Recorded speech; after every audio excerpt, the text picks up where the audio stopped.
Hello friends, welcome to my channel Smart Study Classes. Today we will discuss about AIDS और HIV. Full form की अगर हम बात करें तो एड्स का फुल फॉर्म है एक्वायर्ड इम्यून डेफिशिएंसी सिंड्रोम और HIV का फुल फॉर्म है human immuno deficiency virus.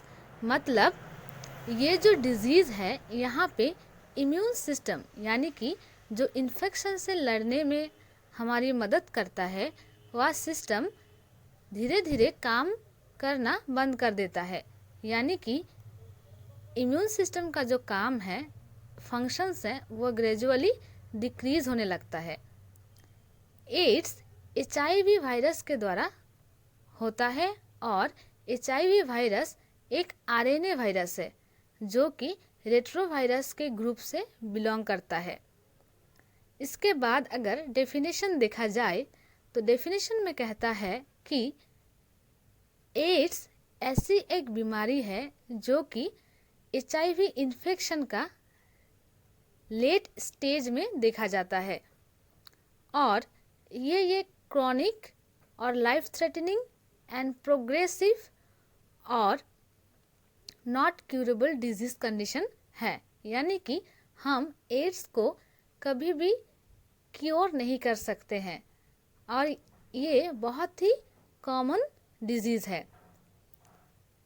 Mode of transmission,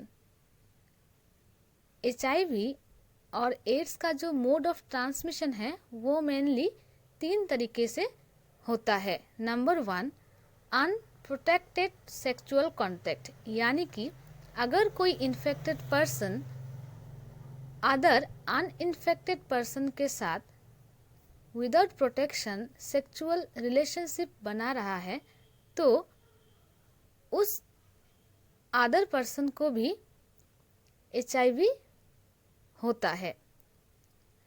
और नंबर 2 है ब्लड कांटेक्ट, यानी कि अगर कोई इन्फेक्टेड ब्लड के कांटेक्ट में आ रहा है तो भी HIV और एड्स स्प्रेड होता है। नंबर 3 है मैटरनल फेटल ट्रांसमिशन, यानी कि माँ से फेटस में ट्रांसमिट होना। अगर कोई माँ इन्फेक्टेड है HIV से और वो प्रेगनेंसी के दौरान उसका जो माँ का जो ब्लड है वो फेटस में जाएगा, तो इसी तरीके से वो इन्फेक्टेड ब्लड भी फेटस में जाता है और बच्चा भी इन्फेक्शन में सफ़र करता है। प्लाजेंटा और अम्बिलिकल कॉर्ड के द्वारा ये ट्रांसमिशन होता है। हाई रिस्क ग्रुप की अगर हम बात करें तो नंबर 1 है सेक्स वर्कर, यानी कि जो प्रोस्टिट्यूट में काम करते हैं उन महिलाओं और पुरुषों में एड्स और HIV बहुत ज़्यादा देखने को मिलता है। नंबर 2 है होमोसेक्सुअल, बाइसेक्सुअल और हेट्रोसेक्सुअल, यानी कि सेम सेक्स के साथ इंटरेस्ट रखना और सेम सेक्स से सेक्सुअल रिलेशनशिप बनाना या फिर बोथ सेक्स से यानी कि मेल फीमेल दोनों से रिलेशनशिप बनाना। ये सब जो पर्सन है इनमें भी एड्स ज़्यादातर देखने को मिलता है। नंबर 3 जो हाई रिस्क ग्रुप है वह है IV ड्रग एब्यूज़र, यानी कि जो पर्सन्स IV ड्रग यूज़ करते हैं, एक ही सिरिंज एक ही नीडल से बहुत सारे लोग यूज़ कर रहे हैं, उनमें भी एड्स ज़्यादा से ज़्यादा स्प्रेड होता है। नंबर 4 रिपीटेड ब्लड ट्रांसफ्यूशन, ऐसे बहुत सारे डिजीज़ हैं जहाँ पे RBC प्रोडक्शन प्रॉपरली नहीं हो पाता है या फिर उनमें ब्लड का जो काउंट है वो बहुत कम होने लगता है, जिसके कारण से उनको बार बार ब्लड ट्रांसफ्यूशन यानी कि बाहर से ब्लड उनमें देते हैं।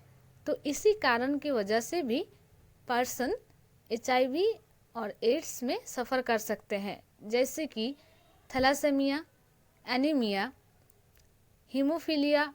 ये सारे जो ब्लड रिलेटेड डिसऑर्डर हैं यहाँ पे भी उन पर्सनों को HIV हो सकता है। पर्सन विथ स्टेडी यानी कि सेक्सुअली ट्रांसमिटेड डिजीज, अगर कोई पर्सन पहले से अदर जो सेक्सुअली ट्रांसमिटेड डिजीज है उनमें सफ़र कर रहा है तो भी एड्स और HIV हो सकता है। इसके बाद जो इंक्यूबेशन पीरियड है यानी कि एंटीजन बॉडी में एंटर करने के बाद जितने दिन के अंदर में साइन सिम्टम प्रोड्यूस होता है उस पीरियड को हम इंक्यूबेशन पीरियड कहते हैं।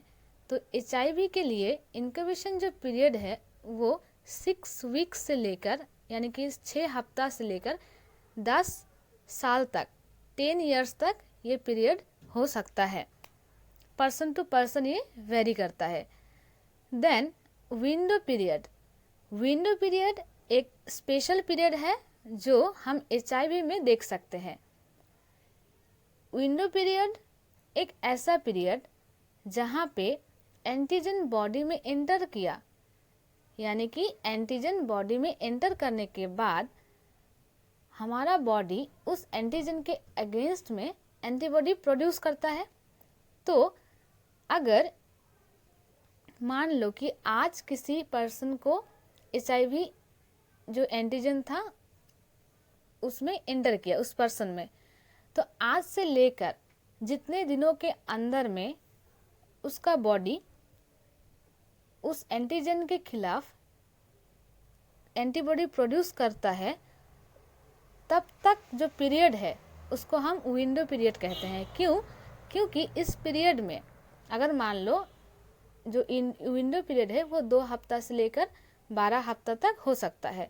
तो इस पीरियड के अंदर में अगर हम किसी पर्सन को रैपिड एंटीबॉडी टेस्ट करेंगे तो उसका जो रिपोर्ट है वो नेगेटिव आएगा, क्योंकि अभी तक जो उसका बॉडी है वह उस HIV एंटीजन के खिलाफ अगेंस्ट में एंटीबॉडी प्रोड्यूस ही नहीं किया है। तो अगर हम टेस्ट करेंगे तो रिपोर्ट नेगेटिव आएगा, लेकिन एंटीजन उसमें प्रेजेंट है, लेकिन क्योंकि एंटीबॉडी प्रोड्यूस नहीं हुआ है इसीलिए रिपोर्ट नेगेटिव आता है।